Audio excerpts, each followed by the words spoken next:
Hello, friends. Hello, friends. A tradition unlike any other. Oh my goodness. In your life have you seen anything like that? There it is! Adam Scott, a life changer. Mashed potato! Here it comes.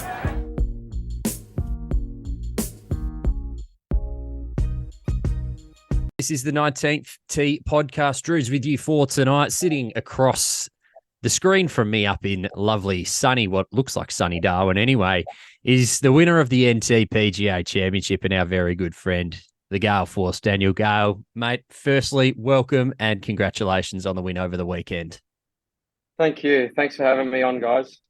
Absolute pleasure, mate. I mean, it's been a big year for you. I mean, you've done a lot in the last years, probably since the last time that we spoke. Anyway, I think you and I spoke maybe at the WA Open out here over a year ago now. So there's been a lot to cover, but we'll kick off with your win over the week up there in Darwin, where you are at the moment. How are you celebrating the win today? I want you to give me the inside goss on what you were out doing today that you were just telling me about.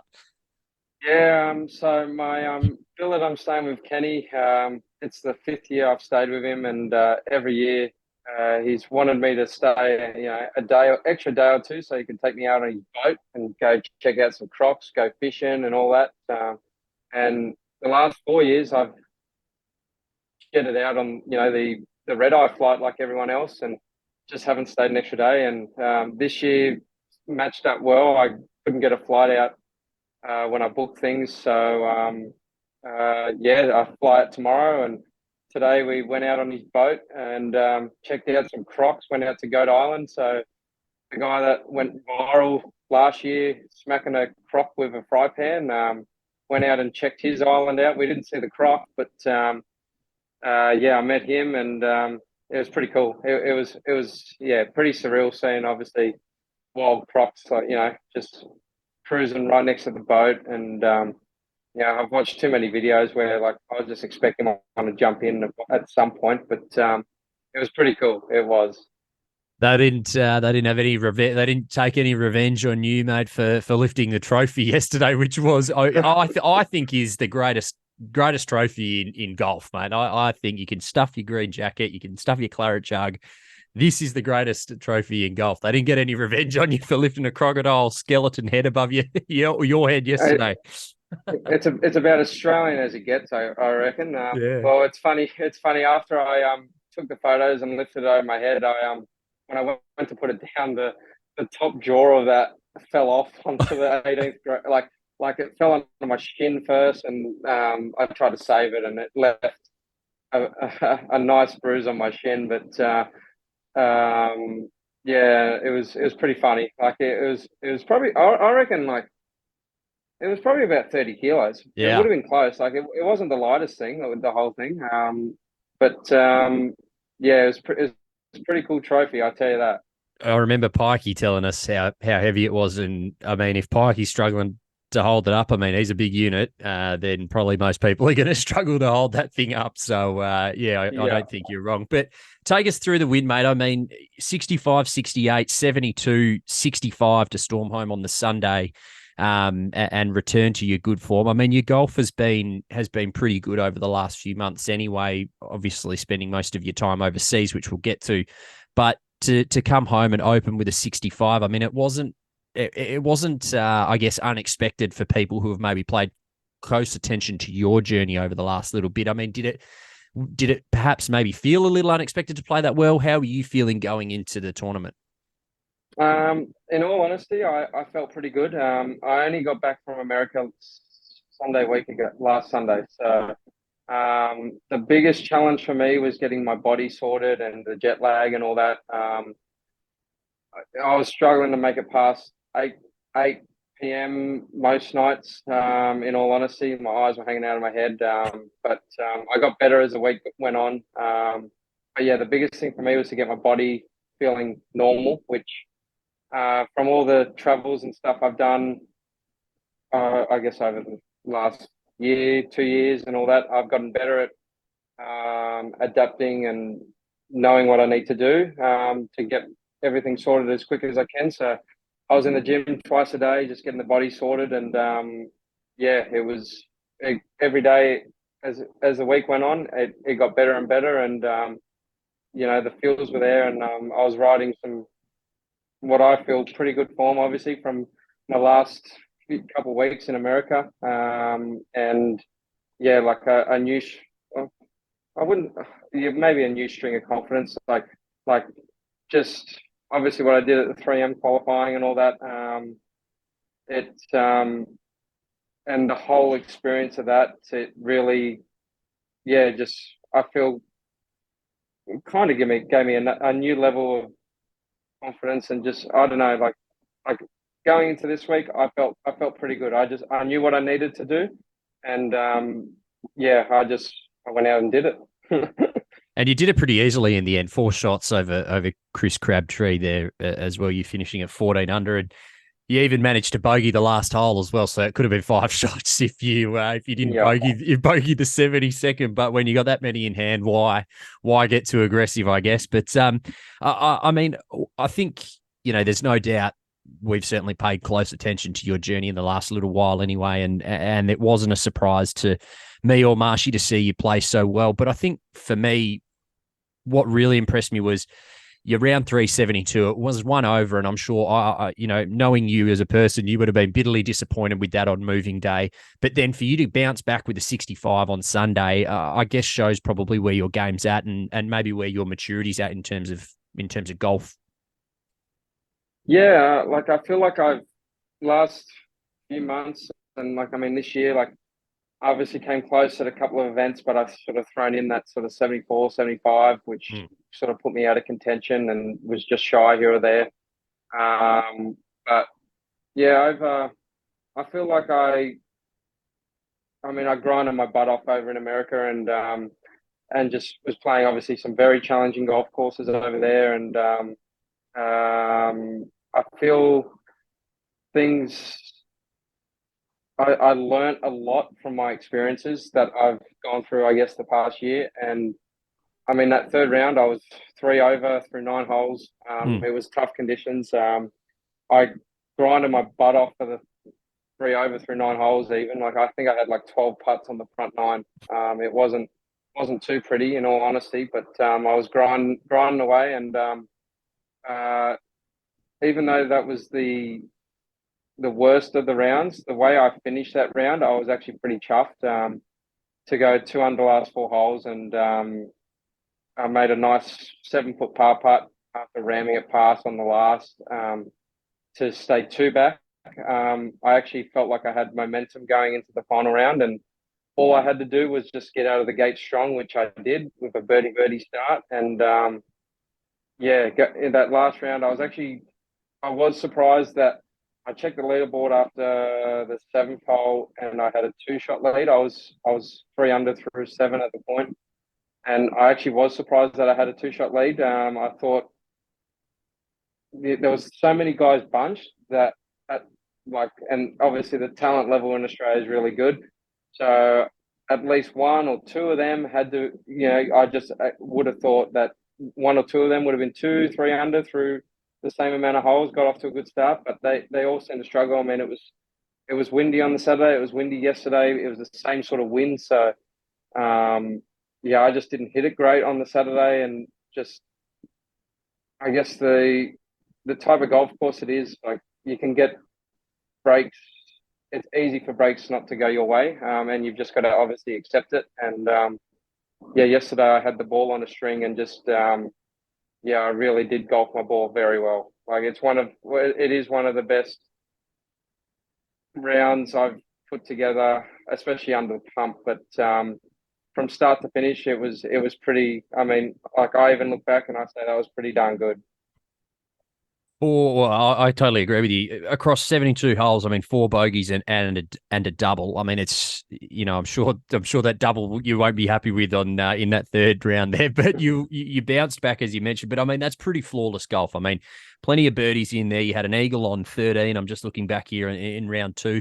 I mean, it's pretty flawless golf. Is there a part of your game that's really sticking out to you at the moment that's maybe you go and shit, this is really good for me at this point, or is it just more well-rounded golf? I want to say it's more well-rounded. I've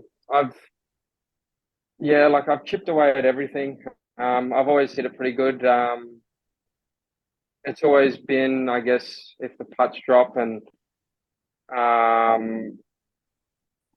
I guess like sort of short, just like simple pitching shots. The past few months I got a full swing launch monitor, and I've really dialed in my wedge game. And I had I mean this week I had the eagle I had in round two. I chipped in from like 25 meters. On round three, my par on the fifth hole, I pitched it in from like 30 meters. And yesterday I had some really, really good up and downs, especially early. The fourth hole, which I doubled in the third round, I hit it, lost it on the wind, and it was tailing left. I had 43 meters from pretty much the fifth tee. It was so far left. And I had to I had to go up pretty much a triple tier to the pin, and I hit a little low gappy from there, and it went to like 7.5 feet, and I rolled that in. That was just an awesome momentum, I guess, builder, and just to keep the round going. And then like the next hole, I've hit 4-iron lob wedge to a foot. I had a couple of tap in lob wedges yesterday. I nearly hold my lob wedge on the 17th. It's just I've just tightened up little bits like that in my game, and obviously to have it show under the pump when I need it the most. That obviously shows the hard work's paying off, and it obviously made my job a lot easier coming down the stretch. It's never easy winning, but yeah, I've definitely pieced it together really well yesterday. I think you said it perfectly. You've set me up lovely for my next question. It's never easy winning, right? And it has been a little while between drinks in terms of lifting a trophy, Gailey. So your performances last year, TPS Sydney, T2, you got so close there. I mean, arguably probably should have won that day. Vic Open was, I think, another top 10. Queensland PGA, if I'm thinking back as well, was another top 10. You played really good golf. I think T15 at the Nash at the end, or T15, T20, something like that. You played T15, really, really good golf throughout the back end of last year, and even in the US. I mean, it must be nice to obviously return to the winner's circle and have that trophy and know that you're a winner again, because I'm sure, as any sports person will tell you, I'm sure it can get frustrating at times when you are playing really good golf or really good whatever sport you're playing and not necessarily getting the results of a win. So I imagine it must feel, genuinely sweet to get back amongst the winner's circle. Yeah, it really does.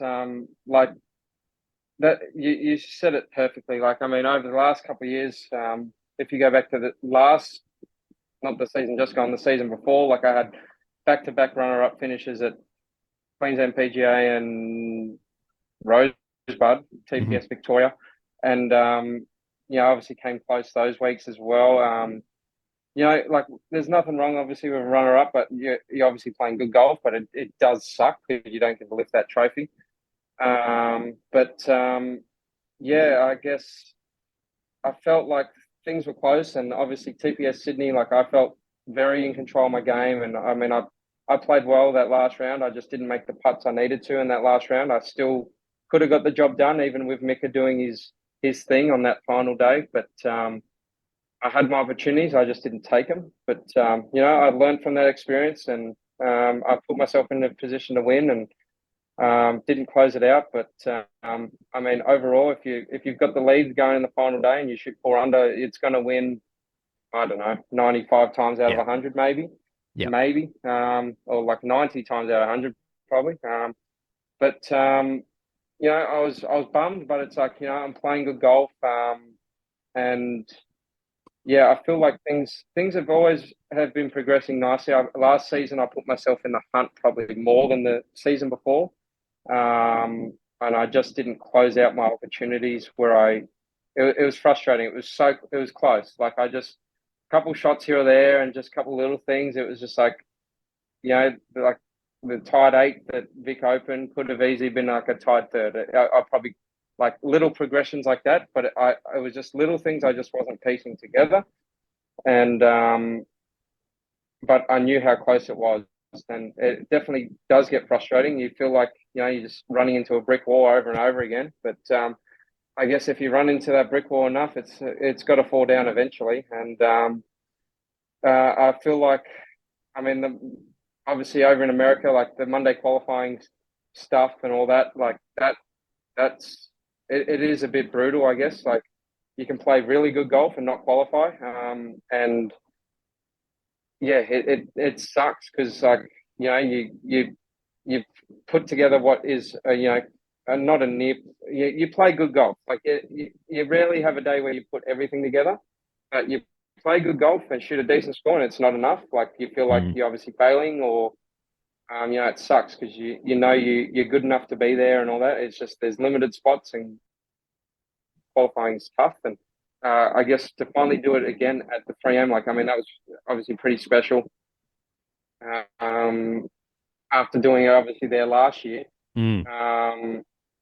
I like that just I like it just I like the confidence was there, but it's just like yes, like it felt like you knocked down that brick wall, a little bit. Like the floodgates didn't open. I got to go in that first round, but I just didn't had a storm delay, and then I just didn't play well on the Friday when we went back out, and that sucked because obviously you make the cut PGA Tour event, like it would have been awesome. Mm. But it feels like I've put myself in a lot of good positions, and I've just haven't been, I guess, getting the results that I feel like I deserve for the hard work I put in. And I've trained my butt off, and yeah, it's pretty nice getting the win here in Darwin because yeah, like I feel like I'm one of the hardest workers out there, and yeah, it was good to have things finally click on when I really needed it to, and the more important thing is I believed I could do it, and I did it. Yeah, well, and I think most people that we speak to about the hardest workers, your name is regularly one of the ones that's mentioned first, and I think that's a testament to you. I want to touch on the US briefly there, as you mentioned, you spent a good chunk of time over there and worked your way through the Monday queues, which I imagine just must be one of the toughest situations to put yourself through. I think we often talk about Q school and Monday qualifiers. I reckon must be the two hardest, most brutal things to go through. And you Monday queued into the 3M Open, and as you said, you probably didn't put it together as you would have liked. But I'm wondering what sort of level that confidence gave you. I mean, you got a lot of attention after that as well. The PGA Tour was doing videos on your funky swing and all this sort of stuff, and here's us back in Australia going, what are they talking about? We've known about this bloke for ages. We know who Daniel Gale Yeah, is. So there was plenty of love for you over there, wasn't there, mate? yeah, it was pretty sick. Yeah, like I guess yeah, the Monday qualifying life it's tough. Like for I guess Corn Ferry events, which I didn't do this year. Like anyone's exempt into those Mondays, but for the PGA Tour stuff, like there's a pre-qualifier to get into the Monday. So Yeah. the week before on the Wednesday, Thursday, sometimes Friday. A couple of them have Tuesdays, but it's normally between Wednesday to Friday. You got to, you know, there's normally 2 days. Some of them have one day, but over the 2 days, there's 40 spots pretty much. So like 20 each day, roughly. It's normally around that number. Sometimes it's like tied 18 and ties, something like Mm-hmm. that. Progress to the Monday. And when I first did it in 2018, it was kind of like if you shot like 2 over, 1 over, you got through. Yeah. And then the next year I did it, the level got up. You had to shoot pretty much maybe even par was the worst that got through. but like the Barracuda Championship that year, 4 under was the worst score you had to shoot to make it through to the Monday. Like 4 under par, no matter where you play, like is golfing your ball, Yeah. and that's just to make it through to the Monday. But I think every year it's progressively sort of that levels. It's gotten tighter and tighter. You know, that sort of the back half, the lower third of the field, there's some high scores, but it gets pretty bunched, and you've still got to golf your ball. You should, like, I rock up to those, like they're probably more nerve wracking in all honesty than the Mondays, because you should make it through, but you like that sort of numbers. If 2 under is normally a safe number, like this year at the Rocket Mortgage pre-qualify, I played shocking, but 4 under made it through there, and that was a real windy day. The scoring was really good there. But you just never know what you're going to get. You don't want to put a number in your head beforehand and all that. But yeah, it's just you still got to go out there and golf your ball, like. And then, in all honesty, like once I made it through every single one of those, besides the Rocket Mortgage one that I did, and the Monday qualifier kind of feels like not a breeze, like to me, like it's never a breeze, but like you feel like you can just open up your shoulders a bit because you got to go seriously low. Where the pre-qualifiers, you play probably a little bit more conservative just to get that score in and keep the big numbers off the scorecard.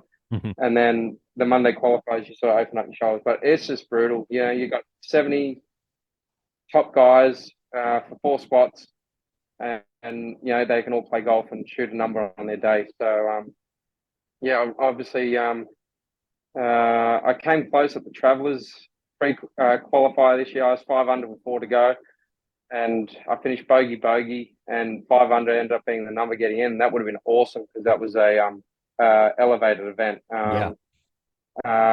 So that was a bit frustrating. I was putting myself in a good position, and like I was saying earlier, I just wasn't. I was coming close, but just not succeeding. Sort of, what I mean. But yeah, the 3M Open, like after on Monday last year, I made a bunch of friends in Minneapolis. Like it's kind of a second home for me now. So I won't lie. Like I probably out of all the ones, like I had a lot of people I felt like I had to please. Like there was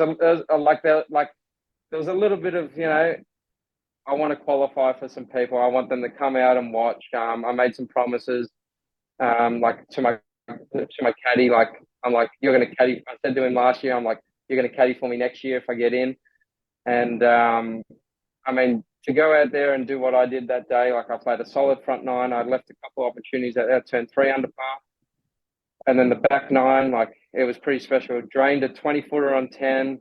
11 was a tough par 3. The pin was so far right. Like there's these trees that cover you. We were pretty much nearly covering the pin. And I was 4 under through 10, then hit a 5-iron to like 12 feet, rolled that in on 11, which was big because that was a tough par 3. And last year I was 5 under par through 11 holes. So that's when the juices started flowing in that Monday qualifier. And the last year, the 12th hole was my only bogey, and I lost the ball. I had to go back, and then I got up and down for bogey last year. So I hit it a bit right, but I had a shot, and then I pulled my 3-wood left and over left the green. Like there's just like cabbage in this. It's hazard, but it's just like thick cabbage, and looking for the ball. The 3 minutes was nearly up, and I had my buddy caddying for me in the Monday qualifier. And like, I don't know, probably with like 30 seconds to spare, he found my ball. It wasn't in a pretty spot. I had 32 meters to the pin, like in thick stuff. I'm like, I don't even know if I can get a club on it. And I hacked it out, got it onto the green to about 35 feet, 40 feet. And then I rolled that baby in and like a foot out, like it wasn't missing. And I'm like, oh my gosh. Like when that went in, like my caddy Eric, he saved me 2 shots by just finding my ball. Yeah, like pretty crazy. And but like to roll that baby in, like that was unbelievable. And then slotted the tee shot on the next, hit 9-iron to 15 feet, rolled that in. And then the next hole, the 14th, it's pretty much drivable. A storm was rolling in. I've hit driver off, and then was about to hit my pitch shot in, and they sounded the horn. So we went and had like an hour delay, hour and a half, something like that. So going back out there, I did hit my pitch, sorry. And I had about 10 feet. It was dead straight, but we just got sent straight back out. We didn't warm up. And then, it was a pretty dead straight putt. I just shoved it and like missed pretty much a dead straight. That was probably the easiest birdie hole on the back nine that I made par. And then next hole, I've drained like a 15-footer for birdie. And then the next hole, I've wedged it in there to about 4 feet, birdied that. And then the next hole was the only green I missed and chipped it to about 6 feet. This was where I had a braking right to left, downhill, like slide. Yeah, it was sliding pretty hard. And I drained that. That was the moment where I'm like, here we go. Like we're feeling it here. We're on. And then slotted the tee shot up the last, and finding that fairway. It's a wide-ish fairway, but there's trouble left. If it plays into the wind, so there's OB right, there's trouble left. So like obviously when anything's into the wind, it gets maximised if you do hit a poor shot. But I've slotted driver down the guts and then at 117 meters, and it sort of was like off the right, maybe a bit helping at times. It was sort of gusting between that, and slam dunked it. And I didn't know it went in. I saw the way that it hit the pin, and I cheered because like it's gone just straight down the flag. And I sort of look at my caddy. He's like, "Did you hold it?" I'm like, "I think I've hold it." He's like, "No." I'm like, "I'm pretty sure I have." And so Kurt, who I was playing with, his mum was up by the green. She heard it hit the pin. Like we're walking up there, no one's cheered or anything. I'm like, "Is it in?" Like so they've hit their shots in. We're walking up, and then I'm jumping, looking, and I'm like, I see Kaido's ball, and then Kurt's ball's left. I'm like, "There's no ball." I'm like, "There's no ball long. It's not long. There's no ball short." And the thing was, it hit so high up on the pin, and I didn't know it went in until the PGA Tour media guys were up there. They caught it on film, but I think they didn't know if it was in or not. And there was no hole damage, so it wasn't until I saw my ball in the hole, I knew it was in. And then obviously, celebrations go off, and a couple of little awkward chest bumps and all that. My caddy wanted a hug. I thought he wanted a chest bump. And then just the emotions took over, and shooting 11 under, I knew I was in. I was actually pretty nervous because the conditions were probably as good as you could get around that course. Last year, 7 under got in on, and it was pretty windy. And I'm like, when I was 9 under playing last, I felt like I obviously couldn't afford to make a mistake because the guys are that good and the scoring is that good. It's like, 8 under is probably going to be a playoff the way the scoring goes. So for that to go in and, it was like, I'm playing 3M again. Like it was sick. It really was. So that, and for them to catch that video and that had, I don't know, I think it had like 12 plus million views over all socials, if not more. I rocked up to the registration. I couldn't register that day because even though I knew I was going to be in, I couldn't rock up because it had to be all official and everything sort of didn't finish till like 7 at night with all the storm delay. So I went there on Tuesday, and the whole, obviously rocking the yellow bucket hat, it makes me stand out. But the whole reception I got from players, caddies, volunteers, everyone knew who I was. It was pretty sick. Like a lot of players and caddies come out of their way and congratulated me. Like, I'm just Mr. Nobody, you know what I mean? I'm this guy that, it's pretty cool having, guys you see week in, week out come up to you and congratulate you and wish you the best for the week. And that was pretty sick shot and all that. It was pretty special. And, the next morning I was at the gym at 5:30, just stretching out. And, I obviously got the little bit of a mullet and mo rocking. And there was 3 people in the gym. And one guy's like, "You're that guy that dunked it." Like that was the next morning. Like, oh, really? I couldn't believe it. Really? I mean, obviously, they love their golf in America, and I seriously couldn't believe it. It was unbelievable. And I agree. then yeah, I mean, round one got it going, and then they released. I mean, they just posted that video because I smacked the 3-iron 315 yards or whatever it was. I mean, it was downwind. I mean, I flushed it. It was downwind, firm, and all that, but I still went 315, and they posted it, and then the swing blows up on social media. Another Yeah. video, and Yeah. I was the talk of the town. It was pretty cool. Like, I mean, I got recognised in public. In another country, without wearing the yellow bucket hat. It was pretty surreal, and I mean, people were cheering for me, and I mean, the yellow bucket does help for that, I guess, bit of signature and stand out, and people want to get behind it, love your bucket hat and all that, and got called Banana Man by someone else, and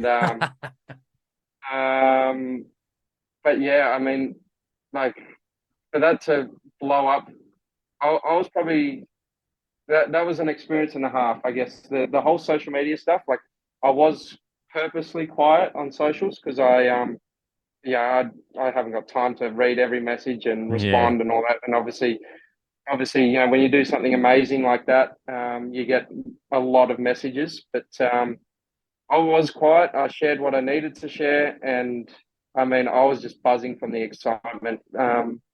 And yeah, I just like Friday. In all honesty, I didn't get a good night's sleep. Woke up middle of the night. I was buzzing. Couldn't get back to sleep for a couple of hours, and then we had a short turnaround with the storm delay, and then just went out there and sort of just struggled a little bit. But I learned a lot from that experience, and I mean, I was able to apply it this week because I guess the way the excitement built up, I'm learning ways to control that, and I'm getting better at it. And you got to obviously put yourself in that scenario to learn from it. And I learned a lot that week. And I feel like if I'm leading a major after 2 rounds, 3 rounds, whatever it is, like, the way that's going to blow up on socials, it's going to be the exact same way that those shots and all the viral stuff with the millions of views are going to blow up. So it's going to be all that extra social media stuff and all that. Like, it's, I feel like, like, I've already experienced that to a point where I know how to deal with it. And, Yeah. or like, and yeah, I took so much away from that week. Like, that's like an extra factor that obviously, you got to put yourself in a scenario to learn from it. And I felt like I've done a good job of that. And, it was a pretty surreal week. It really was. It's a great recap. I love it. It's just, I remember seeing it and we just thought, this is just so good. This is just wonderful. Obviously, your yellow bucket hat, you stand out like anything. You've got the moustache that, it makes you very identifiable, and the mullet and the whole lot. So we loved seeing it. But we promised 15, 20 minutes. We probably doubled that anyway. But what's next for you, Gale? I mean, we've got a bit of time between drinks now, and on the Aussie tour, we've got the next swings over here in Perth. Will we see you over here? What's the plan, maybe short term and long term for you this season? Yeah, so short term, get back home, enjoy some time at home. There's some pro-ams in New South Wales over the next few weeks, which I could have played, but I've played a bunch, and I just want to purposely set up. I mean, obviously the form's good. I just want to set up some time where I can just obviously grind and just keep my game sharp. I'm going to play the Linwood Pro-Am end of September, and then get straight into the WA swing. So I'll play the 2 events in WA. I'll play the South Australian event. I'll play Queensland PGA, and then still working out my approach. I might miss the 2 Victorian events potentially before the 2 big ones, just to give myself a bit of a rest and just prime my game for those ones. I feel like last few years, I've pretty much played everything I can, and I've proven that I can play well doing that. But I'm going for a bit more of a more professional approach, and just sort of, I mean, the win helps free me up now because I can obviously pick my schedule, being, winners category, and and all exempt, obviously. So that does free me up. But yeah, I'm probably going to just I haven't sort of scheduled it all out, but that's sort of going to be my game plan as the season rolls on, and then see how we go. And yeah, I guess play less, practice more in between, and play better when I do play. Love it, mate. I love it. And Yeah. you know, we know that you've got big things ahead of you, mate, because you're one of the hardest workers out there. You're an incredibly skilled player as well, and we know that any opportunity that you get, you're working on your game. So certainly no surprise from our end to see you back in the winners' circle, mate. And congratulations again on that. Thank you for taking the time to join us on the show again. We've loved tracking you over the last few months and keeping abreast of all your progress, mate. And I personally look forward to seeing you over here in Perth in a month's time anyway, mate. So thanks again and congratulations. Thanks, mate. Appreciate it. Thanks for having me on. And yeah, looking forward to getting over there. Hopefully you guys turn on the weather like you always do. That'll be nice. We'll see what we can do, eh? Thanks, mate. Yeah.